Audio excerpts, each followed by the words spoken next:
Hello दोस्तों, मैं आकाश गर्ग। आज इस वीडियो में आप सभी को LIC के एक नए इंश्योरेंस प्लान बीमा ज्योति प्लान के बारे में बताने वाला हूं, जिसका प्लान नंबर है 860। तो LIC की तरफ से ये प्लान लॉन्च होने वाला है 22 फरवरी 2021 को। अभी तक LIC ने इस प्लान को लॉन्च नहीं किया है। तो यहाँ पर 22 फरवरी के बाद आप इस इंश्योरेंस प्लान को ऑनलाइन और ऑफलाइन ले सकते हैं। ऑनलाइन अगर आप बाय करना चाहते हैं तो LICindia.in से बाय कर सकते हैं, और अगर आप ऑफलाइन बाय करना चाहते हैं तो LIC के एजेंट से इस प्लान को बाय कर सकते हैं। तो इस प्लान की जो खास बात है वो ये है कि ये एक लिमिटेड प्रीमियम पेमेंट का प्लान है, यानी कि इस पॉलिसी में आपको कुछ कम सालों के लिए प्रीमियम देना होगा। फॉर एग्जांपल, अगर आपने 20 साल के लिए पॉलिसी ली है तो उसमें सिर्फ और सिर्फ 15 साल आपको प्रीमियम की पेमेंट करनी होगी। दूसरी खास बात इस प्लान की ये है कि इसमें आपको गारंटीड एडिशन मिलता है। काफी लोग ये कहते हैं कि LIC के जो प्लान्स हैं उसमें कुछ भी गारंटी नहीं होती है, लेकिन LIC ने इस प्लान में आपको कुछ गारंटीड एडिशन दिया है, यानी कि कुछ अमाउंट बताया है जो कि आपको गारंटीड मिलेगा।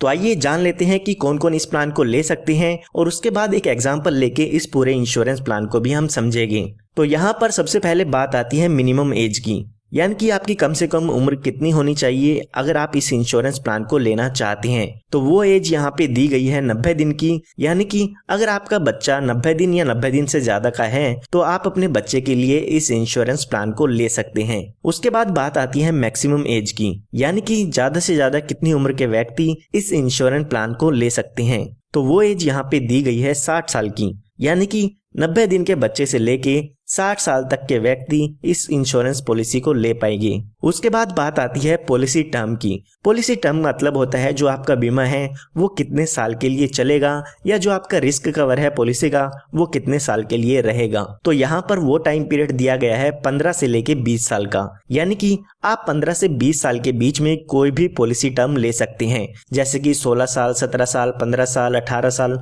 इनमें से जो भी आप पॉलिसी टर्म लेना चाहते हैं वो आप इसमें ले पाएंगे। उसके बाद हम बात करते हैं प्रीमियम पेइंग टर्म की, यानी कि इसमें आपको कितने साल पॉलिसी के प्रीमियम की पेमेंट करनी होगी।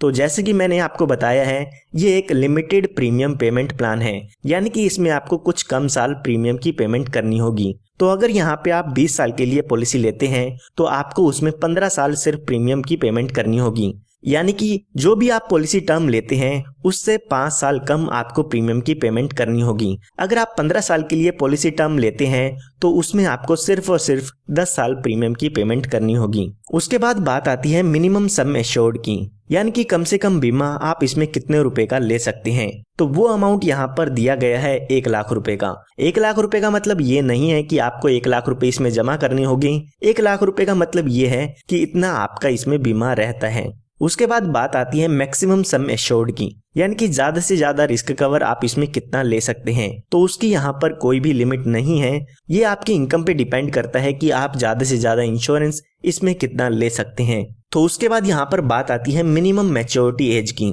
यानी कि जब आपकी पॉलिसी की मैच्योरिटी होगी तो उस समय आपकी उम्र कम से कम कितनी होनी चाहिए। तो वो एज यहाँ पे दी गई है 18 साल की, यानी कि अगर आपकी जो उम्र है और जो आप पॉलिसी टर्म लेना चाहते हैं उन दोनों को ऐड कर दें तो वो कम से कम 18 साल की होनी चाहिए। उसके बाद यहाँ पर बात आती है मैक्सिमम मैच्योरिटी एज की, तो वो यहाँ पर दी गई है 75 साल की, यानी कि ज्यादा से ज्यादा जो आपकी उम्र है मैच्योरिटी के समय वो 75 साल की होनी चाहिए। 18 साल से लेके 75 साल की एज के बीच आपकी जो पॉलिसी है उसकी मैच्योरिटी होनी चाहिए। अगर आप अपनी एज और पॉलिसी टर्म को जोड़ देते हैं तो आप अपनी मैच्योरिटी एज जान सकते हैं। एग्जाम्पल के लिए समझते हैं कि मान लेते हैं आपकी जो एज है वो 58 साल की है और आप अपनी पॉलिसी 20 साल के लिए लेना चाहते हैं। तो अगर हम इन दोनों का टोटल करते हैं तो वो हो जाती है 78 ईयर्स की। तो यहाँ पर आप इस पॉलिसी को नहीं ले पाएंगे, क्योंकि जो मैक्सिमम मैच्योरिटी एज दी गई है वो 75 साल की दी गई है। तो यहाँ पर अगर एक 58 साल का व्यक्ति इस पॉलिसी को लेना चाहता है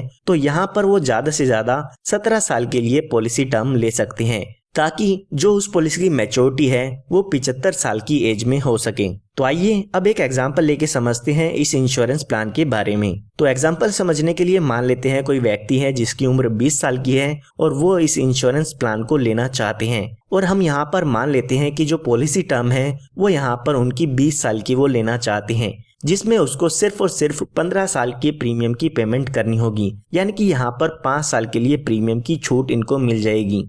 उसके बाद अगर हम सम एश्योर्ड की बात करें तो मान लेते हैं कि 10 लाख रुपए का बीमा वो इसमें लेना चाहते हैं। तो यहाँ पर अगर हम इसके प्रीमियम की कैलकुलेशन देखते हैं तो यहाँ पर इनको हर साल लगभग 81,880 रुपए की पेमेंट करनी होगी। यहाँ पर इस प्रीमियम को आप 1 साल में, 6 महीने, 3 महीने या हर महीने दे सकते हैं। अभी के लिए जो इसका ईयरली प्रीमियम होगा वो होगा लगभग 81,880 रुपए। तो ये जो प्रीमियम है उसको हर साल यहाँ पर पे करना होगा। आने वाले 15 सालों के लिए इस व्यक्ति को पॉलिसी के प्रीमियम की पेमेंट करनी होगी, क्योंकि जो हमारा प्रीमियम पेमेंट टाइम पीरियड है वो 15 साल का है। जब ये 15 साल पूरे हो जाएंगे तो इस व्यक्ति को 5 साल के लिए वेट करना होगा। यहाँ पर 5 साल के लिए कोई भी पेमेंट इस व्यक्ति को नहीं करनी है। उसके बाद जब यहाँ पर 20 साल पूरे हो जाते हैं तो उस समय इस पॉलिसी की मैच्योरिटी हो जाती है, यानी कि जो आपकी पॉलिसी है वो यहाँ पर खत्म हो जाती है। और जब ये पॉलिसी खत्म हो जाएगी तो उस समय मैच्योरिटी का अमाउंट मिलता है। तो यहाँ पर जब भी ये पॉलिसी की मैच्योरिटी होती है तो उस समय जो भी आपका सम एश्योर्ड है वो मिलता है और साथ ही साथ गारंटीड एडिशन मिलता है। तो अगर हम अपनी पॉलिसी का सम एश्योर्ड देखते हैं तो वो यहाँ पर 10 लाख रुपए का है। इसी के साथ साथ आइए अब बात करते हैं गारंटीड एडिशन की। तो LIC यहाँ पर कहती है कि अगर आप 1,000 रुपए का सम एश्योर्ड लेते हैं तो उसमें हम 50 रुपए का गारंटीड एडिशन आपको देते हैं, जो कि हर साल आपकी पॉलिसी में ऐड कर दिया जाएगा। तो यहाँ पर अगर हम 1 लाख रुपए के सम एश्योर्ड पे बात करें तो लगभग 5,000 रुपए का गारंटीड एडिशन होगा। और अगर हम 10 लाख रुपए के सम एश्योर्ड की बात करें तो हर साल 50,000 रुपए का गारंटीड एडिशन आपकी पॉलिसी में होगा। तो इसी तरह से अगर 1 साल में 50,000 रुपए का गारंटीड एडिशन होगा और जो हमारी पॉलिसी टर्म है वो 20 साल की है, तो इन 20 सालों के दौरान टोटल जो आपका गारंटीड एडिशन होगा वो 10 लाख रुपए का हो जाएगा। क्योंकि आपको हर साल 50,000 रुपए मिलते हैं गारंटीड एडिशन के, तो आने वाले 20 सालों में ये टोटल अमाउंट 10 लाख रुपए का हो जाएगा। तो हमने देखा 10 लाख रुपए का जो हमारा पॉलिसी का सम एश्योर्ड है और 10 लाख रुपए का जो हमारा गारंटीड एडिशन है, तो ये टोटल अमाउंट आपको मैच्योरिटी पर लगभग 20 लाख रुपए का मिल जाता है। यह हमने बात तब की है जब पॉलिसी होल्डर के साथ कोई भी दुर्घटना नहीं होती है और जो पॉलिसी है वो चलती रहती है। आइए अब जानते हैं अगर बीच में इस पॉलिसी होल्डर की डेथ हो जाती है तो उस समय इस पॉलिसी होल्डर के नॉमिनी या फैमिली को क्या क्या बेनिफिट मिलते हैं। तो यहाँ पर हम मान लेते हैं कि पॉलिसी शुरू होने के 10 साल बाद इस पॉलिसी होल्डर की डेथ हो जाती है, तो उस समय यहाँ पर पॉलिसी होल्डर के नॉमिनी को डेथ बेनिफिट्स मिलते हैं। यहाँ पर डेथ बेनिफिट में सम एश्योर्ड और गारंटीड एडिशन मिलता है। तो यहाँ पर अगर हम बात करें सम एश्योर्ड की, तो सम एश्योर्ड का यहाँ पर अमाउंट जानने के लिए LIC 2 कैलकुलेशन करती है। सबसे पहले जो भी आपका बेसिक सम एश्योर्ड है उसका 125% देखा जाता है और साथ ही जो आपका एनुअल प्रीमियम है उसका 7 गुना देखा जाता है, और उन दोनों में से ही जो भी ज्यादा अमाउंट आता है वो आपका सम एश्योर्ड यहाँ पर माना जाएगा। तो अगर हम यहाँ पर 10 लाख रुपए का 125% देखते हैं तो वो हो जाता है 12,50,000 रुपए। और इसी के साथ साथ हम यहाँ पर अपना जो प्रीमियम है 81,880 रुपए का, उसका 7 गुना भी करेंगे। तो इन दोनों ही अमाउंट में से जो भी ज्यादा आएगा वो हमारा यहाँ पर सम एश्योर्ड होगा। तो यहाँ पर आप देख सकते हैं जो ज्यादा अमाउंट है वो है 12,50,000 रुपए का। तो ये हमारा सम एश्योर्ड होगा डेथ के केस में। अब बात करते हैं गारंटीड एडिशन की, क्योंकि इसमें सम एश्योर्ड के साथ गारंटीड एडिशन भी मिलेगा।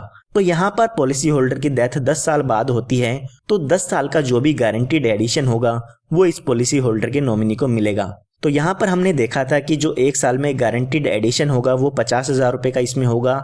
अगर आपने 10 लाख रुपए का बीमा लिया है तो 10 साल के लिए अगर हम इसका गारंटीड एडिशन देखते हैं तो लगभग 5 लाख रुपए का इसमें गारंटीड एडिशन हो जाएगा। तो ये टोटल अमाउंट जो डेथ के केस में मिलेगा वो मिलेगा 17,50,000 रुपए का। इसी के साथ साथ यहाँ पर आप अपनी पॉलिसी में एक्सीडेंटल डेथ बेनिफिट राइडर भी ऐड करा सकते हैं। अगर आप अपनी पॉलिसी में एक्सीडेंटल डेथ बेनिफिट ऐड करा लेते हैं और उसके बाद आपकी डेथ एक्सीडेंट के कारण होती है तो उस केस में आपको कुछ एडिशनल अमाउंट मिलता है।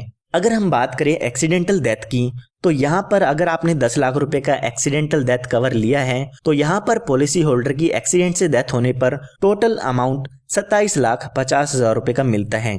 तो आप अपनी पॉलिसी में एक्सीडेंटल डेथ बेनिफिट राइडर लेना चाहते हैं तो कुछ एक्स्ट्रा प्रीमियम देके अपनी पॉलिसी में इस राइडर को ऐड करा सकते हैं। आइए अब बात करते हैं इसके कुछ और बेनिफिट की जो आपको इस पॉलिसी में मिल जाते हैं। तो यहाँ पर सबसे पहले बात आती है लोन की। तो अगर आप अपनी पॉलिसी में लोन लेना चाहते हैं तो पॉलिसी शुरू होने के 2 साल बाद आप अपनी पॉलिसी पर लोन ले सकते हैं। उसके बाद बात आती है सरेंडर की। तो अगर आप अपनी पॉलिसी को बंद कराना चाहते हैं तो आप पॉलिसी शुरू होने के 2 साल बाद आप अपनी पॉलिसी को सरेंडर करा सकते हैं। अगर आप 2 साल से पहले अपनी पॉलिसी को सरेंडर कराते हैं तो उस केस में आपको पॉलिसी का कुछ भी अमाउंट वापस नहीं मिलेगा।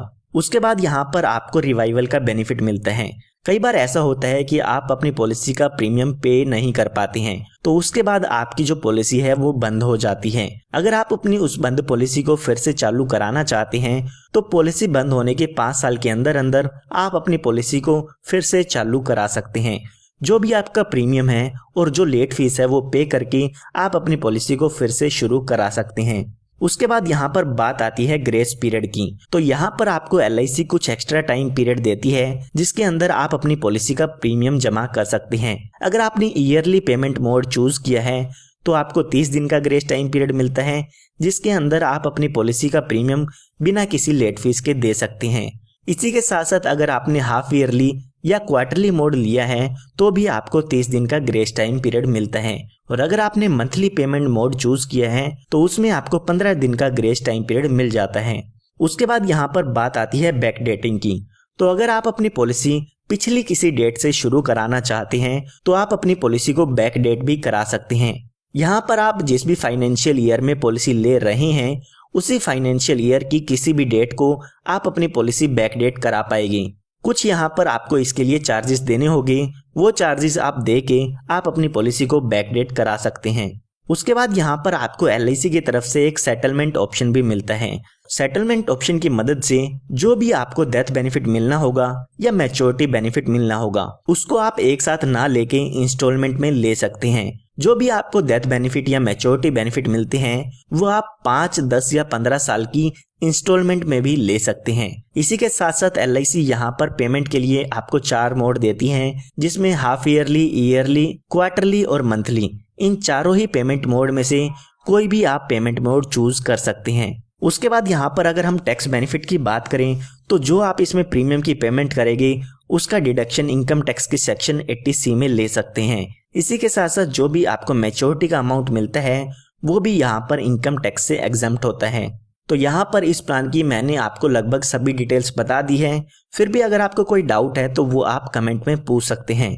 और अगर आप इस प्लान के ब्रोशर या इसके और भी डिटेल्स जानना चाहते हैं तो मैं आपको वीडियो के डिस्क्रिप्शन बॉक्स में एक लिंक दे दूंगा जिसकी मदद से आप इसके जो ब्रोशर है या सर्कुलर्स हैं उनको डाउनलोड कर पाएंगे।